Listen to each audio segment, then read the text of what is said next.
From Hollywood, this is Harrison.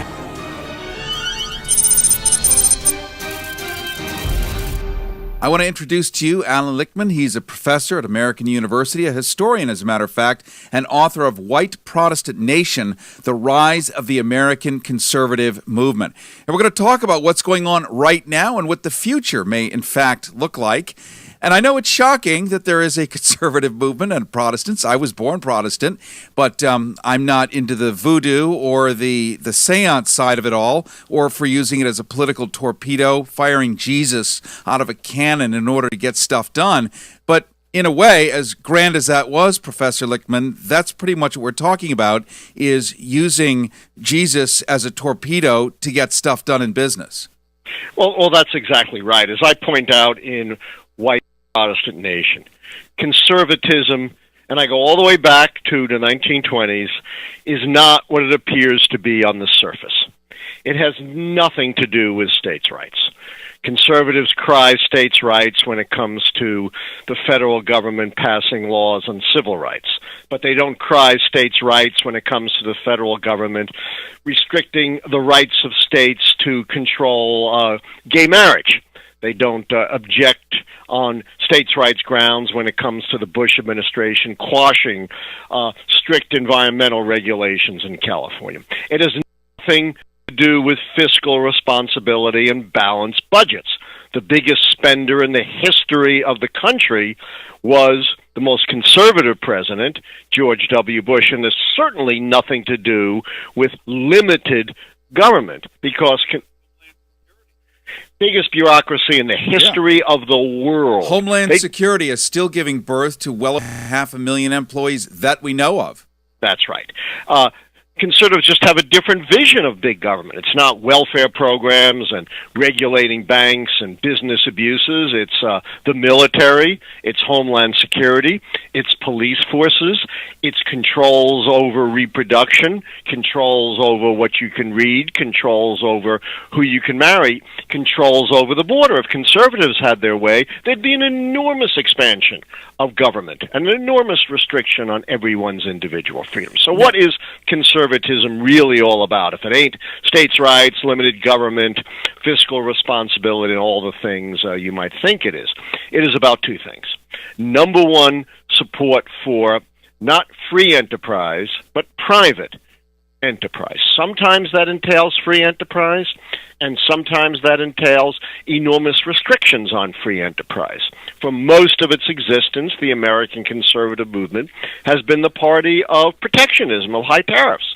The biggest restriction you can have on free enterprise. And, of course, as we know, conservatives support subsidies to big oil companies and other businesses, export guarantees, government business-friendly regulations down the line. So to support for private enterprise. And the one thing that's consistent with that is opposition to labor unions. That was true at the origins of the modern conservative movement after World War I, and it remains true today. I'm just going to jump in for a second, Professor, because people come and go, whether they're listening on broadcast radio in their cars or streaming on iPhones. Just want to reintroduce you if you're just joining us. We're talking to Professor Allan Lichtman, born in Brownsville, the neighborhood of Brooklyn, New York City. This guy graduated Phi Beta Kappa, magna cum laude. So we're talking about somebody who can actually read and write, which may be somewhat different from the target audience of the people who've been brought into the conservative movement. Traditionally, the idea is to have people who may not have that keen and alert thought process, the dendrites and synapses firing in any kind of order that might be useful to anybody except somebody who's trying to cut a deal. And we're talking about snake oil in a lot of large ways here. Well, the second thing, of course, that conservatism is all about, not just protecting, conserving private, not free enterprise, but conserving and protecting what they see as traditional white Protestant values. And I use the word white very advisedly because African-American Protestantism has gone in a very different direction. That's why when people at first said, all the Tea Party cares about is limited government, I said, nonsense. They have nothing to do with limited government. They want a different kind of big government, and you cannot ignore their conservative base is white and Protestant. Yeah. White Protestants are the most rapidly shrinking part of the American electorate. And therefore terrified.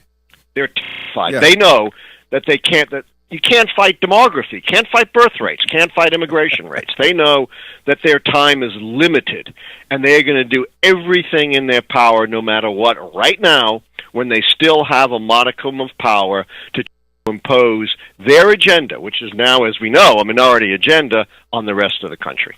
What we've got here is a gasping, dying power base that is hell-bent, and I use that word absolutely on purpose, in being able to marshal up whatever forces they still have remaining. And when you look at the complexion of Congress and the Senate, it does amply enough reflect those people. And the guys at the top, much as we look at Rush Limbaugh or any of these other characters, the Glenn Becks of the world, they are actually sales folk. They know absolutely that there's no tooth fairy. They know that it is simply a product that they're rolling out and marketing. Likewise, the people up on the Hill are selling an equal product, but it's fully funded. So, in a sense, they're employees selling something, but they're selling to people who are buying one thing, but being sold another thing invisibly. In short, you're being sold that the gays are trying to clone themselves, as George Bush pointed out, and therefore we must remove civil rights, when in fact, the real deal is to open up China to get 1 billion sets of new lungs for the Marlboro Company. And that's right. And, you know, what I point out in my book as well is that it is these social issues, you know, abortion and gay rights, that fires up the base of the right. That's what saves their souls. Even for those who do not benefit from the economic policies of conservatives, they can still vote for conservatives because they believe that conservatives represent God's party and God's will. And that's why it's so hard to create compromises. When you think God is on your side and when you think you're ordained to move ahead with certain policies, then compromise is unthinkable. Because right is on your side and you don't compromise right. The other side is not just wrong on the issues. You really have to understand this. Not just wrong on the issues. They are wrong in the eyes of God. And what could be more powerful when you look at our stated enemies? They all sing the exact same tune, that it's a higher calling, it's not disputable, and it's so mystical that we really can't understand it. But the few people that are the bridges, which is what the word priest translates into the word bridge, a bridge between spirit and us mammals crawling about on our hands and feet here, that we must obey. And this way, you don't have to take any personal responsibility if you're just following orders.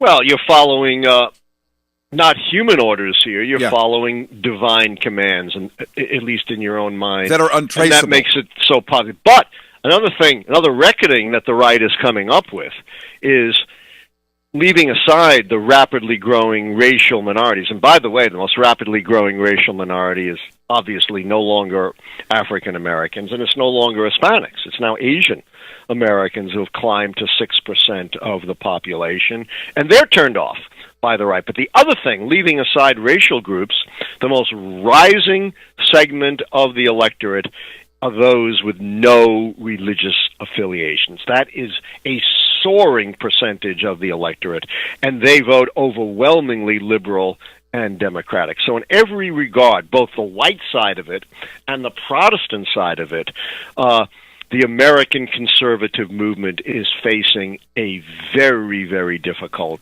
future. We're talking to Dr. Allan Lichtman, author of White Protestant Nation, The Rise of the American Conservative Movement.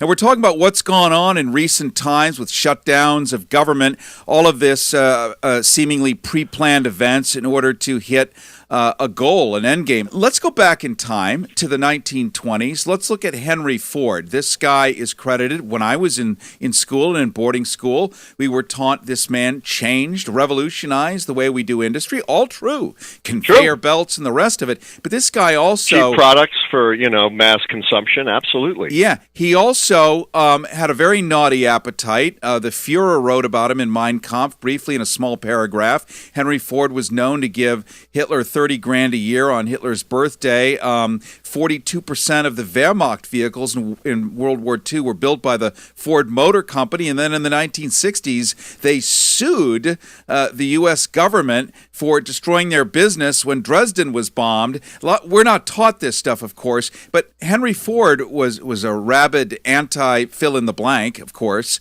and put a lot of right-wing preachers on the radio in the 1920s, which began a lot of our fundamentalism as we know it today.